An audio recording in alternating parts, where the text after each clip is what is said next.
When I tell you our topic of today again, losing the integrity of the hair, crash diets and poor diets, what does that look like?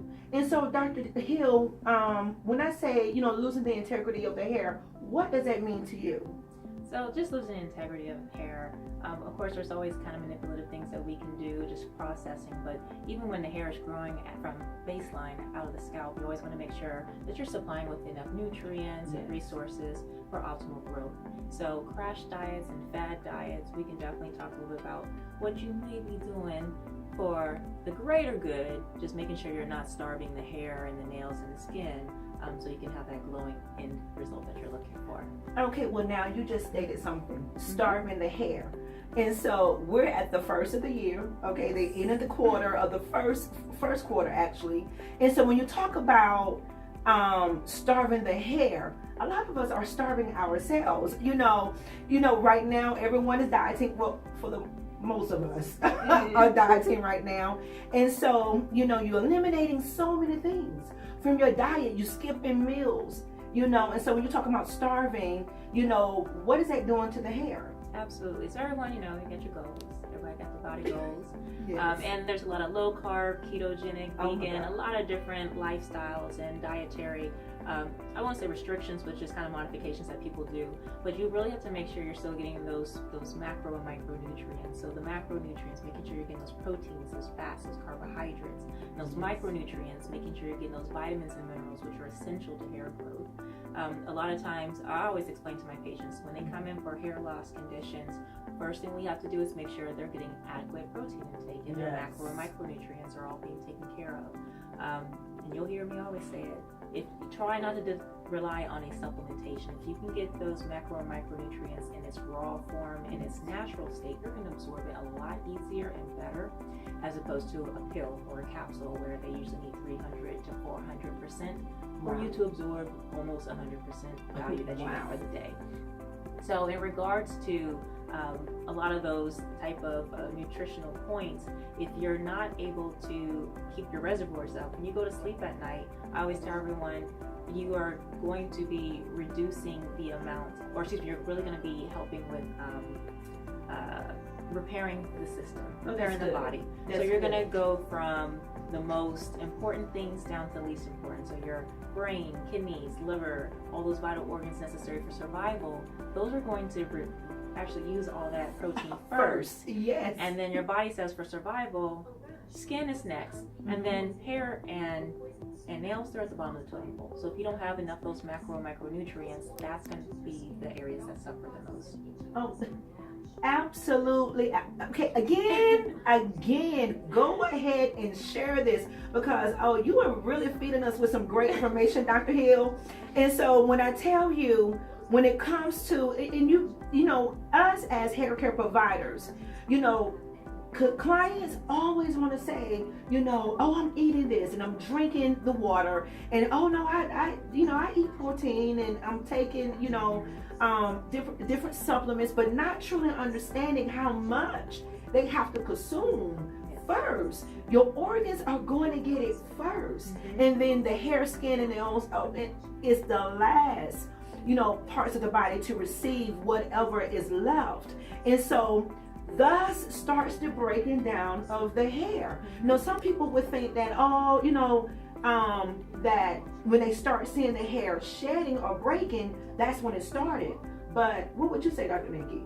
Well, it's all has to be incorporated from digestion to in the bloodstream to actually being broken down to certain organs, and then actually being incorporated into the follicle at that point, or bloodstream supplying those nutrients to the follicle. So it takes a little bit of time. So usually around 2 to 3 months, if there's going to be any changes such as dandruff on the scalp, or perhaps drier scalp or drier skin, or even stress shedding, it usually takes a little while for it to take effect into the hair and the skin itself.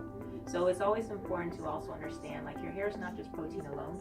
Excuse me, it has a lot of building blocks that goes into it. So if you can think of it as though a brick wall. You know, you have your bricks, but your bricks they have particular ingredients that they're made out of. Absolutely. And then you have to, put the bricks together. So you need your mortar, and that consists of certain ingredients. So that's how your hair structure is grown out.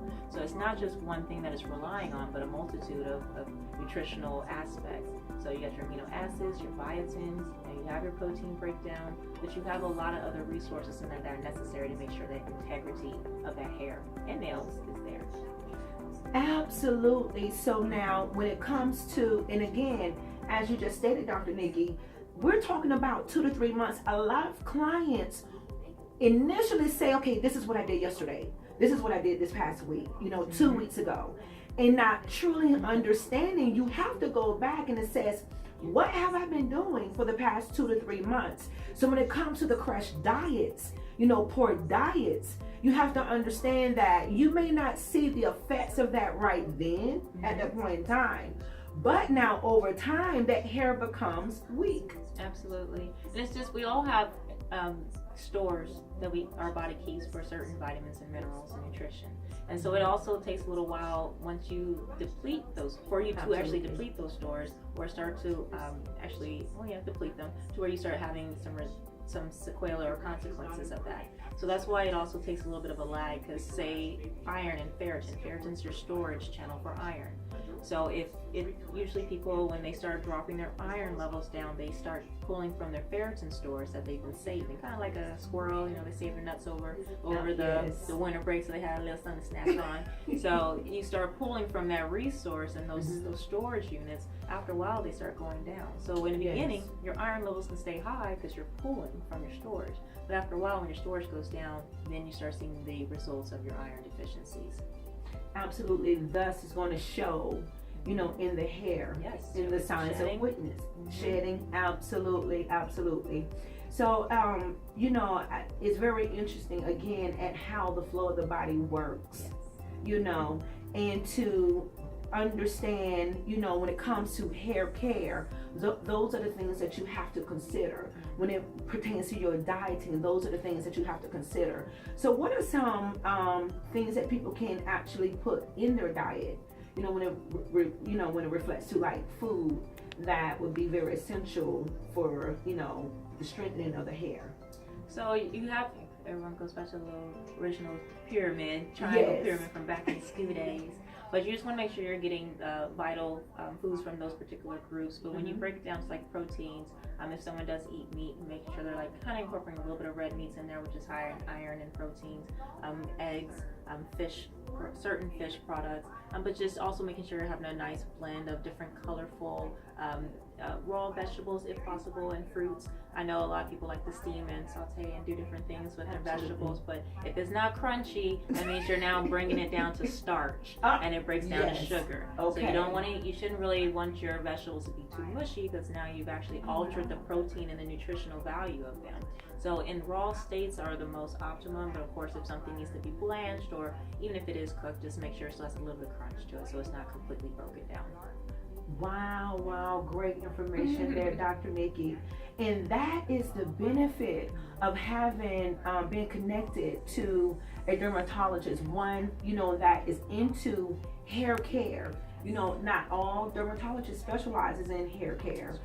And so that is one of the benefits of it, because again, if you're not connected to one that is not, that's not their specialty, the first thing is that they're going to listen to what you say and piggyback off of that. Not definitely doing the research and the know-how and what you're doing, that's breaking down your hair and leading to the hair loss. Absolutely. And that's why it's really important that I work with stylists. My patients, they take a little homework to the stylist, and we work together as a team to make sure we can get that hair as healthy as possible once it's grown out. Because sometimes if there are some internal or external changes that are kind of affecting the integrity of the hair, then we may need protein treatments to help with breakage, or we may need different type of treatments, moisture, hydration, steam treatments, Yes. product treatments, heat protectants, just to really make sure we're maintaining the hair that's grown out. Because once hair is grown out, I know I tell people when that hair's grown out, it's already all the love that you can give, Yes. oxygen wise, blood wise, nutrition wise, it's at the scalp level. So at that point, we are maintaining and salvaging and trying to protect the hair as much as possible. And that's where my stylist, barbers, cosmetologists, trichologists come on now with it. right, I'm not speaking here today.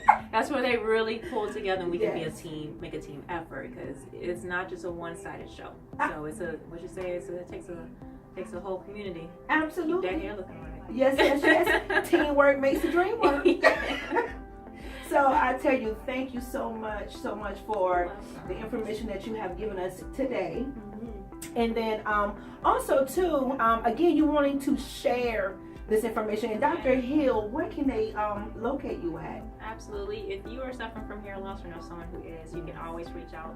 Call us at 404-474-2301, or you can reach us on our website at socacenter.com. That's SOCAH center.com. And always follow at Dr. Nikki Hill on Instagram.